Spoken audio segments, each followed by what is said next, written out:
여자가 가장 미쳐버리는 순간이 언제일까요? 남편에게 철저히 배신당했을 때입니다. 그리고 그 복수를 위해 내 안에 숨죽였던 여자가 다시 깨어날 때이기도 하죠. 저는 올해 57살 서울시청에서 30년 넘게 근무해온 평범한 7급 공무원 정미숙입니다. 사람들은 말합니다. 공무원으로 살면 안정적이고 좋겠다. 하지만 제 남편 61 먹고도 정신 못 차린 사람입니다. 인터넷 쇼핑몰로 돈 좀 번다 싶더니 그 돈으로 젊은 여자한테 마음과 몸을 다 갖다 바쳤습니다. 제가 얼마나 미쳤는지 궁금하세요? 이 이야기 끝까지 보시면 아마 저럴 수도 있구나 하실 겁니다. 구독과 좋아요, 그리고 댓글로 여러분의 솔직한 의견을 들려주세요. 여러분의 응원 한마디가 지금 이 영상을 만드는 제게 가장 큰 힘이 됩니다. 그럼 이제 제 이야기를 들려드릴게요. 남편은 몇 달 전부터 수영장에 다녔습니다. 살 좀 빼야겠다, 운동해야겠다. 저는 그냥, 그래, 몸 건강하면 좋지. 그렇게만 생각했죠. 그런데 어느 날 남편의 셔츠 주머니에서 작은 호텔 영수증 하나가 나왔습니다. 수영장 근처 호텔. 수상한 기운이 등줄기를 타고 흘렀습니다. 속으로는 설마 아닐 거야 했지만 머리는 이미 알고 있었습니다. 내 남편이 바람을 피우고 있구나.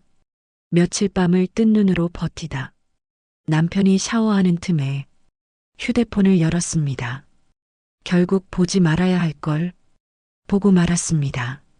오늘도 너무 좋았어요. 다음엔 그 호텔로 가요. 조금만 더 보고 싶어요. 메시지 속 상대는 남편이 배우는 수영장 강사, 제 딸 또래로 보이는 여자였습니다. 머리가 멍해졌습니다. 숨이 막히고 손이 떨리고 심장이 미친 듯이 뛰었습니다. 욕실 문 앞에서 소리를 질렀습니다. 이게 뭐야? 당신 지금 뭐 하는 거야? 남편은 샤워기 물소리를 뚫고 아무렇지 않게 수건을 두르고 나와 그냥 수업 때문에 친한 거야. 말도 안 되는 거짓말을 했습니다. 순간 깨달았습니다. 이 사람은 절대 진심으로 사과할 줄 모르는구나. 그래서 저는 그 여자 강사의 남편에게 직접 연락하기로 마음먹었습니다. 번호를 알아내기까지 며칠을 더 밤새웠습니다. 그리고 마침내 그 사람과 통화가 연결됐습니다. 안녕하세요. 혹시 이 번호 맞나요? 죄송하지만 제가 드릴 말씀이 있어서요. 전화를 받은 사람은 김성훈 59, 지역 건설회사 현장 소장으로 평생 가족만 바라보고 살아온 분이었습니다.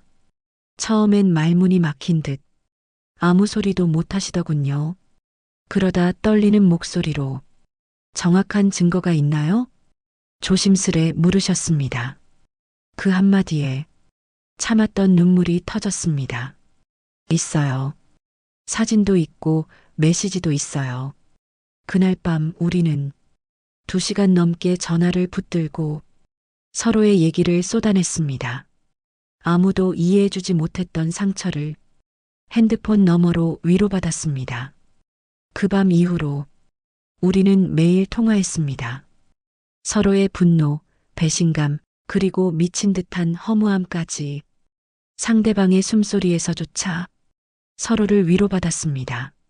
며칠 뒤 성훈 씨가 조심스레 말했습니다. 한번 볼까요? 계속 전화로만 얘기하니까 더 힘들어질 것 같아요. 한여름밤 퇴근 후 작은 편의점 앞 파라솔. 성훈 씨는 젖은 와이셔츠 소매를 걷으며 저를 보고 살짝 웃었습니다. 캔맥주를 따르며 미숙 씨 진짜 고생 많으셨어요. 이건 미숙 씨 잘못이 아닙니다. 그 말에 저는 편의점 의자에 앉아 하염없이 울었습니다. 성훈 씨는 아무 말 없이 손등으로 제 눈물을 닦아줬습니다.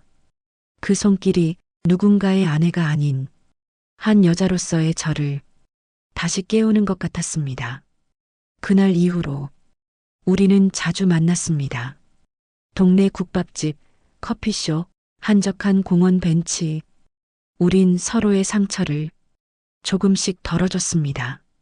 어느새 저는 그 남자의 낡은 자동차 조수석에 익숙하게 앉아 있었습니다. 비 오는 저녁 차 안에서 서로를 바라보며 작게 떨던 손이 닿았습니다.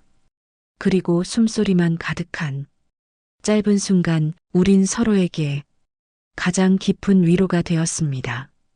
누군가는 말하겠죠. 남편 바람난다고 아내도 똑같이 하나? 하지만 저는 이제 압니다. 차가운 침대에서 죽은 듯이 숨만 쉬느니 한 번이라도 다시 여자가 되는 게 얼마나 숨통 트이는지요. 이건 복수가 아닙니다. 내 안의 여자를 다시 살려낸 작은 반란입니다. 사람들은 흔히 말합니다. 중년의 사랑은 지저분하다. 그 말 제가 제일 싫어하는 말이 됐습니다. 남편의 배신으로 숨통이 막혔을 때 김성훈 씨가 아니었다면 저는 아마 제정신을 붙잡지 못했을 겁니다. 어느새 우린 매일같이 서로의 하루를 확인했습니다. 출근길에도 퇴근길에도 그의 목소리를 듣는 게 당연한 일상이 됐습니다.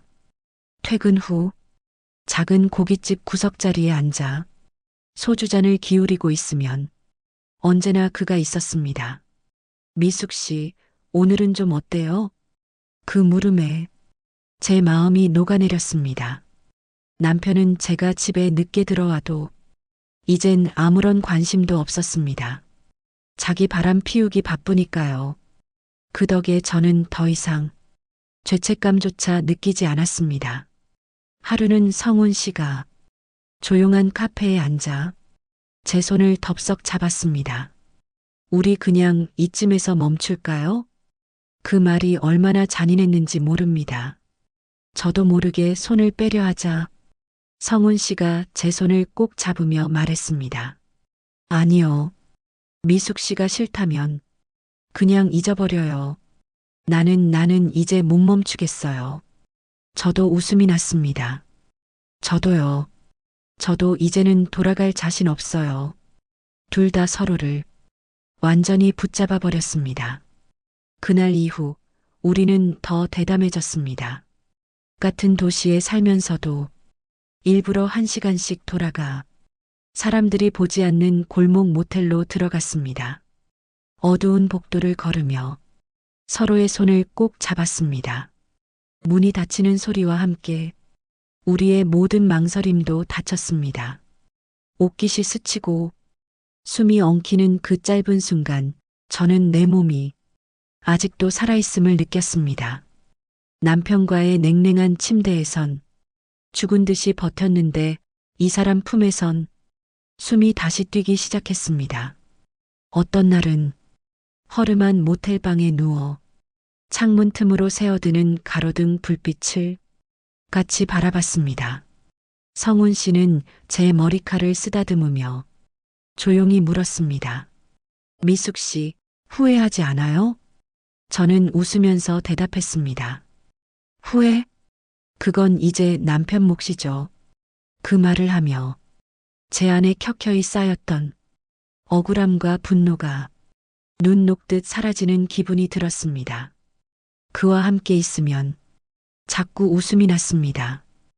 허름한 모텔방에서 컵라면 하나를 나눠 먹어도 행복했습니다. 내 나이 57에 이렇게 설렐 수 있다는 게 스스로도 믿기지 않았습니다.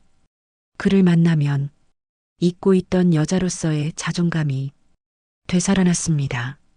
누군가 나를 원하고 있다는 느낌, 내 몸이 아직 따뜻하다는 사실, 그게 그렇게 큰 힘이 될 줄은 몰랐습니다. 어느 날 성훈 씨가 제 손을 잡고 말했습니다. 우리 어디 멀리 떠나버릴까요? 그 말이 얼마나 달콤했는지 모릅니다. 하지만 우린 현실을 너무 잘 알고 있었습니다. 서로에게는 지켜야 할 마지막 가족들이 있으니까요. 그래서 오히려 더 뜨겁게 짧은 순간들을 더 간절히 붙잡게 됐는지도 모릅니다. 어느 비 오는 날 밤 남편은 또다시 수영장 강사와 호텔에 있었습니다. 그 사실을 알면서도 저는 화도 나지 않았습니다. 그날 저는 성훈 씨의 작은 아파트로 갔습니다. 빗물이 흐르는 창가에 서로 기대어 앉아 있었습니다. 미숙 씨, 이런 말해도 될지 모르겠는데 성훈 씨가 제 귀에 속삭였습니다. 당신이 내 아내였으면 좋겠어요. 순간 저도 모르게 그의 입술을 막았습니다. 말 대신 입맞춤으로 대답했습니다. 남편에게 받은 상처를 이 남자에게 모두 씻어내고 싶었습니다. 그 입맞춤은 점점 뜨겁게 그리고 깊게 이어졌습니다. 창문 밖 빗소리는 우리의 숨소리를 덮어줬습니다. 저는 한 번도 이렇게 살 떨리는 숨소리를 남편과 나눠본 적이 없었습니다. 그리고 그 밤 우리는 끝까지 서로에게 서로의 구원이 되어 주었습니다. 누군가 묻겠죠. 정미숙, 부끄럽지 않니? 하지만 부끄러운 것은 뒤돌아본 남편의 거짓말뿐이었습니다. 저는 단 한 번도 사랑받지 못했던 사람이 아닙니다. 다만 잘못된 사람에게 내 청춘을 갖다 바쳤을 뿐이죠. 이제 남은 인생은 그 사람에게 줄 겁니다. 내 몸과 마음이 끝까지 기억할 수 있게. 그리고 저는 알았습니다.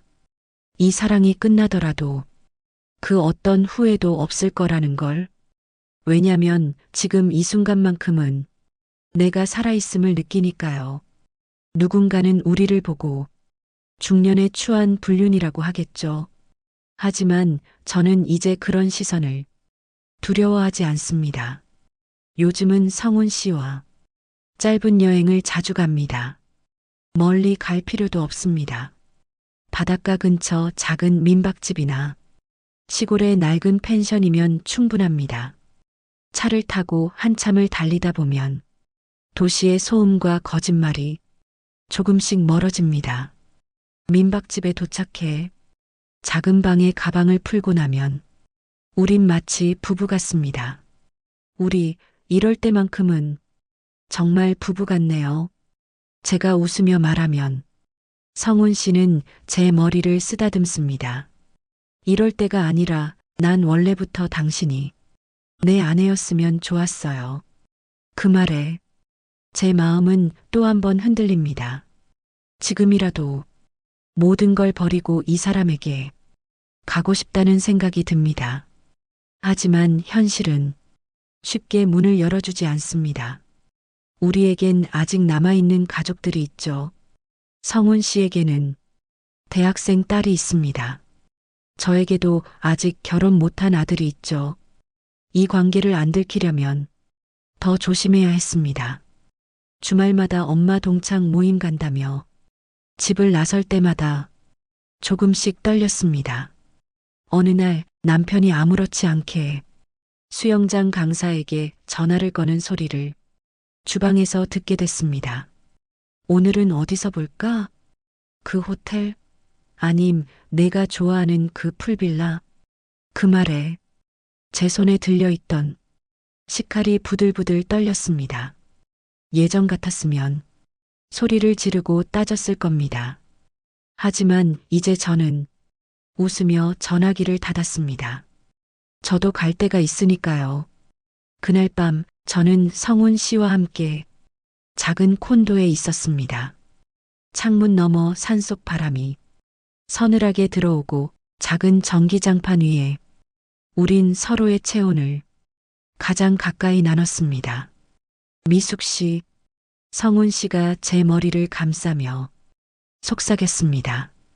당신을 이렇게 껴안고 있으면 다른 건 하나도 안 부러워요.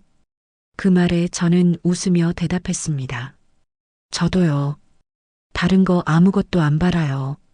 그냥 이대로 당신 품이면 돼요.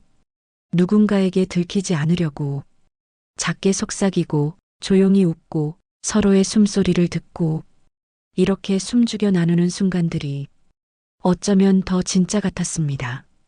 하룻밤이 지나고 아침이 밝으면 저는 다시 공무원 정미숙으로 돌아갑니다. 성훈 씨도 다시 건설 현장 소장 김성훈으로 돌아가죠. 하지만 우리 둘만 아는 작은 방, 작은 침대, 그리고 서로의 체온은 누구도 뺏을 수 없는 우리만의 비밀입니다. 어느 날 저는 거울 앞에 서서 화장을 고치며 웃었습니다. 예전엔 주름만 늘어가는 내 얼굴이 싫었는데 요즘은 그렇지 않습니다. 얼굴에 생기가 돌았습니다. 피부가 좋아졌다고 동료들이 농담하더군요. 미숙 씨, 요즘 연애하나 봐? 그럴 때면 저는 그냥 웃어 넘깁니다. 그 말이 반은 맞으니까요. 그날도 퇴근길에 성훈 씨와 조용한 카페에 앉아 커피를 마셨습니다. 창가로 노을빛이 부드럽게 스며들었습니다. 미숙 씨, 만약에 남편이 우리 관계 알면 어쩔 것 같아요? 성훈 씨가 물었습니다. 저는 잠시 생각하다가 차분히 말했습니다. 알아도 상관없어요. 당신이랑 끊을 생각 없으니까. 그 말에 성훈 씨는 제 손을 살며시 감쌌습니다. 그 손이 따뜻해서 저는 다시 안심이 됐습니다. 그날 밤 성훈 씨는 제게 작은 금목걸이를 선물했습니다. 이거 꼭 숨겨서 해요. 남편한테 들키지 않게. 목걸이를 목에 걸고 거울을 보니 그 작은 금빛이 제 마음에 불을 밝혀주는 것 같았습니다. 저는 아직도 누군가의 아내로 살고 있지만 이제는 더 이상 남편의 그림자에 갇힌 여자가 아닙니다. 누군가는 말하겠죠. 결국 똑같은 짓 하는 거 아니냐고. 그래요. 맞아요. 하지만 저는 알고 있습니다. 누구보다 뜨겁게, 누구보다 솔직하게 사랑하고 있다는 걸. 이 사랑이 언제 끝날지 모릅니다. 어쩌면 오늘이 마지막 일지도 모릅니다. 그래도 괜찮습니다. 적어도 지금 이 순간만큼은 나 자신을 잃지 않았으니까요. 그리고 저는 다시 조용히 마음속으로 다짐합니다. 오늘 밤에도 내일 밤에도 나는 이 사람의 여자가 되겠다고. 사람은 누구나 숨겨둔 욕망이 있다고 하죠. 그게 들켜버리는 순간 모든 것이 달라집니다. 남편은 아직도 수영장 강사와의 관계를 철저히 숨기고 산다고 믿습니다. 하지만 저는 이제 그 사실에 아무런 감정도 없습니다. 오히려 감사할 따름이죠. 남편의 배신이 없었다면 성훈 씨를 만날 이유도 없었을 테니까요. 요즘 저는 남편에게 눈치를 주지 않습니다. 늦게 들어오면 그냥 웃고 어디서 자고 오든 모른 척합니다. 그럴수록 남편은 자기 마음대로 할 수 있다고 믿겠죠. 하지만 그 사람이 모르는 건 저도 제 마음대로 숨겨둔 또 다른 시간을 살아가고 있다는 사실입니다. 얼마 전에는 성훈 씨와 작은 펜션으로 하룻밤 여행을 다녀왔습니다. 바닷가에 가까운 언덕에 있는 허름한 펜션이었죠. 방문을 열면 바로 바다가 보였고 우리는 둘만의 세상에 들어온 듯 했습니다. 하얀 침구에 몸을 기대어 바깥 파도 소리를 들으며 성훈 씨가 제 손을 잡았습니다. 미숙 씨, 내가 더 젊었더라면 당신을 데리고 멀리 떠났을 거예요. 저는 웃었습니다. 왜요? 지금도 괜찮은데. 그의 눈이 촉촉해졌습니다. 미숙 씨가 지금 내 옆에 있는 것만으로도 난 이미 세상을 다 가진 것 같아요. 그 순간 파도 소리가 제 귓가를 때리는데 제 심장 소리까지 파도에 섞여 더 커졌습니다. 그날 밤 저는 그 사람에게 모든 걸 맡겼습니다. 쌓여있던 상처가 하나씩 녹아내리고 애써 외면했던 내 몸이 다시 깨어났습니다. 서로를 껴안고 작게 숨을 고르고 서로의 이름을 불러주었습니다. 성훈 씨, 미숙 씨, 어쩌면 이건 아무에게도 들려주면 안 되는 이야기. 하지만 저에겐 이 순간이 너무 소중해서 마음 깊숙이 새기고 싶었습니다. 펜션 창문 너머 달빛이 우리를 부드럽게 비추었습니다. 아무도 없는 바닷가, 아무도 모를 우리의 밤. 이것만으로도 충분했습니다. 아침이 되면 각자의 일상으로 돌아가야 하지만 이 순간만큼은 세상 누구도 우리의 자유를 빼앗을 수 없었습니다. 돌아오는 차 안에서 성훈 씨가 묻더군요. 미숙 씨는 남편과 헤어지고 싶어요? 저는 잠시 눈을 감았습니다. 아니요. 이제는 굳이 그럴 필요 없어요. 남편과의 삶은 더 이상 제 중심이 아닙니다. 집에선 그저 서류에 이름만 남은 부부일 뿐이니까요. 성훈 씨는 잠시 말없이 제 손을 꼭 잡아주었습니다. 그 손의 온기가 여전히 제 심장을 덮었습니다. 주변 사람들은 제가 요즘 더 밝아졌다고 합니다. 동료들은 말합니다. 미숙 씨, 얼굴에 꽃이 폈네? 저는 그냥 웃습니다. 맞아요. 내 안에 꽃이 다시 피었습니다. 누구 덕분인지 누가 알기나 할까요? 언젠가 성훈 씨와 낡은 시골집 같은 곳이라도 조용히 살고 싶다는 생각을 해봅니다. 누군가의 아내, 누군가의 엄마가 아니라 오롯이 한 사람의 여자로 아침을 맞고 싶습니다. 하지만 현실은 그렇게 쉽게 풀어지지 않겠죠. 그래서 더 애틋합니다. 불완전하기에 우린 서로에게 더 간절합니다. 비밀이 깊을수록 우린 서로를 더 껴안습니다. 상처를 핥아주듯이 억눌린 숨을 나누듯이 어쩌면 이 관계는 언제든 끝날 수 있습니다. 하지만 두렵지 않습니다. 이미 너무 많은 걸 이 사람에게 받았으니까요. 한 번은 성훈 씨가 작은 다이어리를 건네주었습니다. 그 안에는 그가 쓴 짧은 메모들이 있었습니다. 당신을 만나 행복했습니다. 당신이 웃으면 나도 웃습니다. 우리 언젠가 꼭 같이 가요.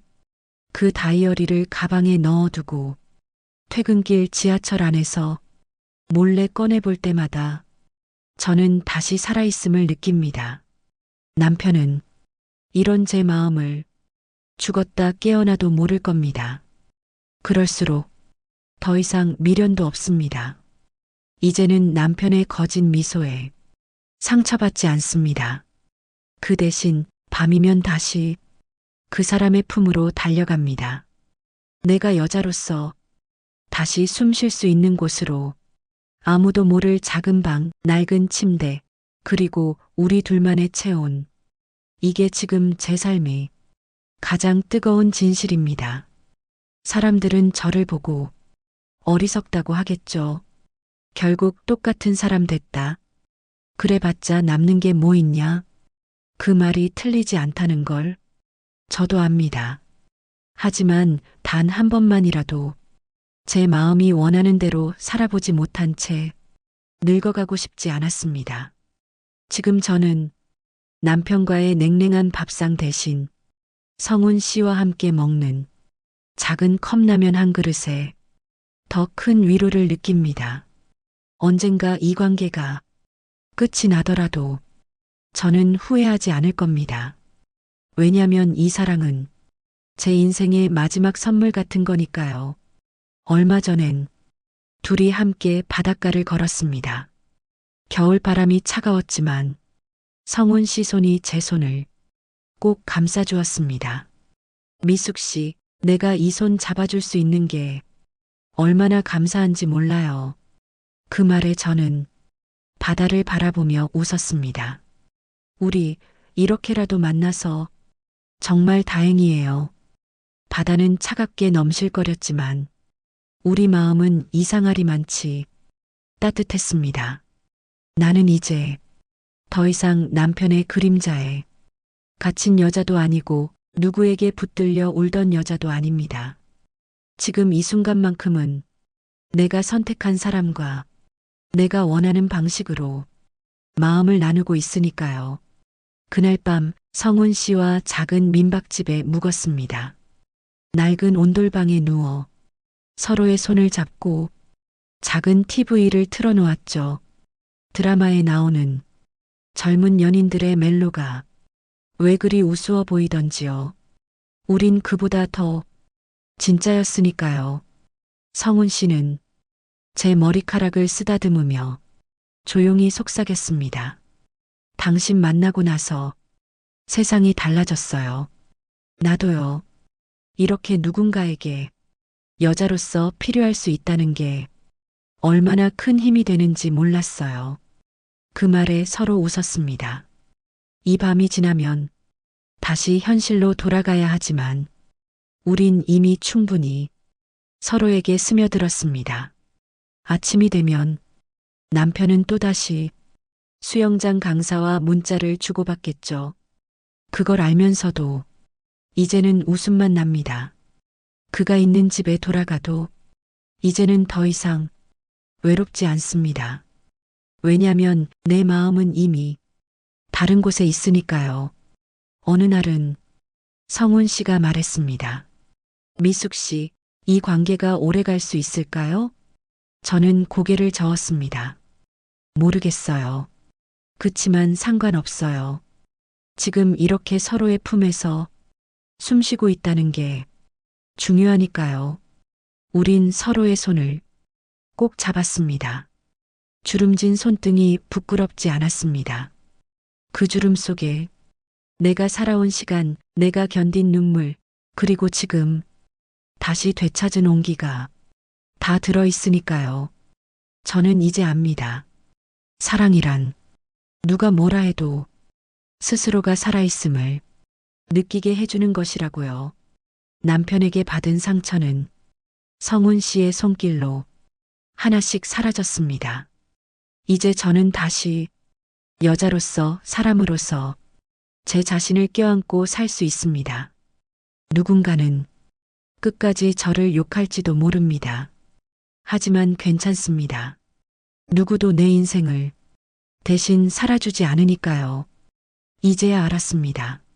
내가 원했던 건 비싼 선물이나 호화로운 집이 아니라 한 번쯤은 너 없으면 안 된다고 말해주는 사람이었다는 걸요.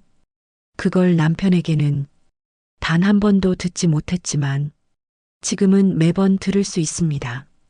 그게 바로 내가 이 사랑을 놓을 수 없는 이유입니다. 그리고 저는 알고 있습니다. 언제까지 숨길 수 없을지도 모른다는 걸. 하지만 두렵지 않습니다. 숨겨진 이 밤들이 있었기에 저는 다시 살아있을 수 있었으니까요. 그게 제 인생의 마지막 자존심이고 가장 뜨거운 도망입니다. 그래서 오늘 밤에도 저는 마음속으로 다짐합니다. 내일이 오더라도 이 사람의 손을 놓지 않겠다고. 어쩌면 이게 내 평생 가장 큰 불장난일지라도 그래도 괜찮다고. 적어도 지금만큼은 나는 진짜 나니까요. 여기까지 긴 이야기 함께 해주셔서 감사합니다. 혹시 이 이야기가 당신 마음에도 스며들었다면 좋아요와 구독, 댓글 꼭 부탁드립니다. 여러분의 한마디가 저 같은 사람에게 큰 용기가 됩니다. 챗GPT에게 묻기